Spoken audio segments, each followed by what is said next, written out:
वग़ल्लक़तिल अब्वाब, और उसने दरवाजे बंद कर लिए। वक़ालत हैत लक, और कहने लगी कि मेरी तरफ आओ।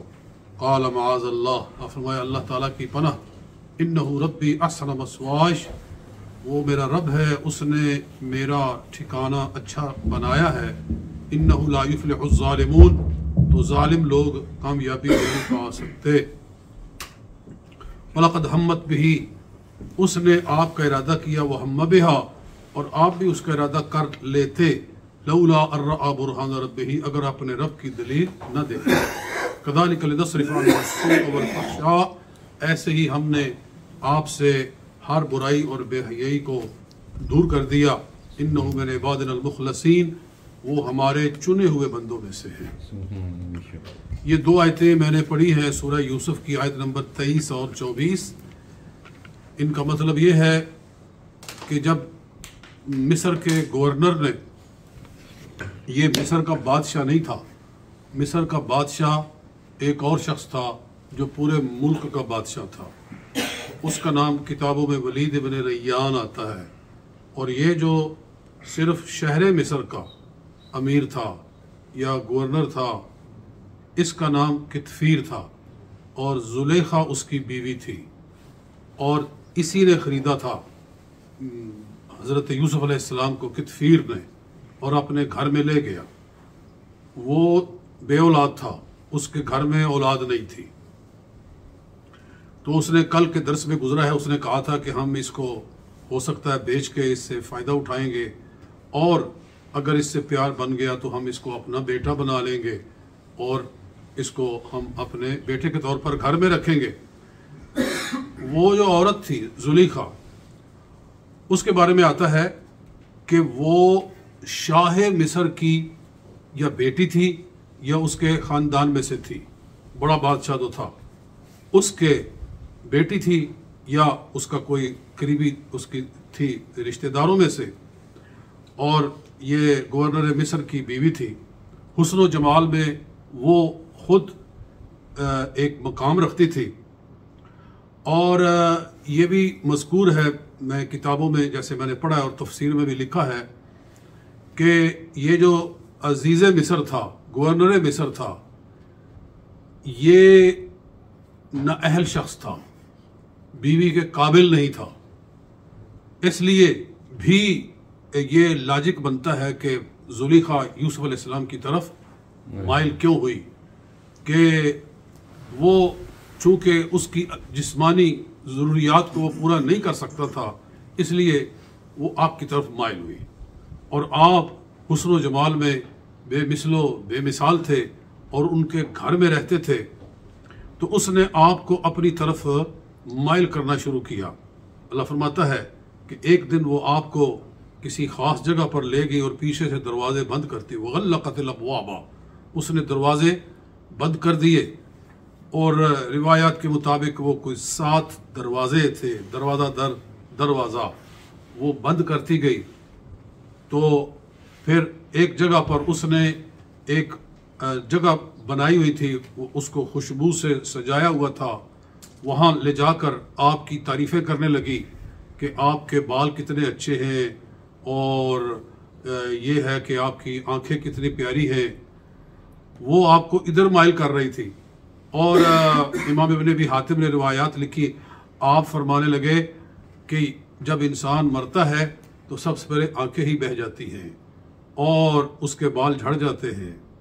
यानी आप उसको आखिरत की तरफ मुतवज्जे कर रहे थे और उसको समझा रहे थे कि ये हरकत ना करो। वक़ालत हई तरह को कहने लगी मेरी तरफ मुतवज्जे हो। क़ाल मआज़ अल्लाह, फरमाया अल्लाह ताला की पनाह है, अल्लाह की पनाह। इन्नहु रब्बी अहसन मस्वाय, कि वो मेरा रब है, उसने मेरा ठिकाना अच्छा बनाया। इसके दो माने हैं। या तो ये मतलब है कि जो अजीज़ मिस्र है वो मेरा मोहसिन है और उसने मेरा अच्छा ठिकाना बनाया है, यानी मुझे वो घर में लाया है और उसने मुझ पर अपनी नेमतें निछावर की हैं, तो क्या मैं अब उसके इनामात का बदला इस तरह बेवफाई से और जुल्म के साथ दूँ? ये नहीं हो सकता। एक तो ये माना है। दूसरा, वो ज़मीर अल्लाह की तरफ भी लौटाई जा सकती है कि मेरा रब अल्लाह है उसने मुझे अच्छा ठिकाना दिया है, यानी उसकी ये कुदरत है मेरे ऊपर कि कुएं से उठाया और शाह मिस्र के घर में लाकर मुझे बिठा दिया है। तो अब मैं अल्लाह की इस नेमत का बदला ऐसे दूं, ये नहीं हो सकता। दोनों तफसीरें बन सकती। इन्नहु ला युफ्लिहुज़ ज़ालिमून, के जालिम लोग कामयाब नहीं हो सकते। आगे फरमाया दूसरी आयत, वलक़द हम्मत बिही, औरत ने जुलीखा ने आपका इरादा किया, वहम्म बिहा, और आप भी उसका इरादा करते, लौला अर्रा बुरहान रब्बिही, अगर अपने रब की दलील न देखते। तो वो क्या दलील देखी आपने? तो इमाम आलूसी ने, इमाम दूसरे साहिब रूहुल बयान अल्लामा इस्माइल हक्की ने और दीगर मुहद्दिसीन ने और मुफस्सिरीन ने लिखा है कि अल्लाह ताला ने आपको आपके वालिद गिरामी याकूब अलैहिस्सलाम की तस्वीर दिखाई कि आपके पास आपके वालिद गिरामी खड़े हैं। बल्कि ये भी रिवायत है कि वज़ारा बाला सदरे ही, कि याकूब अलैहिस्सलाम ने यूसुफ अलैहिस्सलाम के सीने के ऊपर यूं हाथ मारा और कहा कि अंत नबी मिनल अंबिया व अंत हुना, कि रसूलों में से रसूल होकर, नबियों में से नबी होकर तुम यहाँ खड़े हो। तो आपने भागना शुरू कर दिया वहां से, और भागे तो फिर दरवाजे खुलते गए। वो कल का सबक जो है ना, उसमें दरस जो है उसमें वो कैसे दरवाजे खुले और कैसे आप आगे भागे, जुलीखा पीछे भागी, और फिर राज सारा इफ्शा हुआ। ये कल के दरस में इंशाअल्लाह बयान होगा। बहरहाल यहाँ से ये एक सबक हासिल हुआ कि पैगंबर हर किस्म के गुनाह से मासूम होते हैं। देखिए ना, फरमाया इन्नहु मिन इबादिनल मुखलसीन, बेशक हमने उनसे हर बेहयाई और बुराई दूर कर दी। लिनस्रिफ अन्हु सुअ वल फहशा, हर बेहयाई और बुराई उनसे हमने दूर कर दी। इन्नहु मिन इबादिनल मुखलसीन, वो हमारे चुने हुए बंदों में से है, हमारे चुने हुए। मुखलसीन ये लफ्ज काबिल गौर है कि जब शैतान को जन्नत से निकाला गया था तो उसने क्या कहा था? 8वें सिपारे में आता है, लअग़वियन्नहुम अजमाइन, मैं सबको गुमराह कर लूंगा इंसानों को, इल्ला इबादक मिनहुमुल मुखलसीन, मगर तेरे मुखलसीन बंदों को मैं कुछ नहीं कह सकूंगा, उन पर मेरा इख्तियार नहीं चलेगा। मैं तेरे जो चुने हुए बंदे हैं, और चुने हुए जो अल्लाह के चुने होते हैं वो अंबिया हैं जिनको अल्लाह ताला चुन कर दूसरों के ऊपर मुमताज़ करता है। और यहाँ यूसुफ अलैहिस्सलाम को मुखलसीन में से फरमाया गया, और उधर शैतान ने कहा कि सबको गुमराह कर लूँगा लेकिन मुखलसीन को मैं नहीं कर सकूँगा।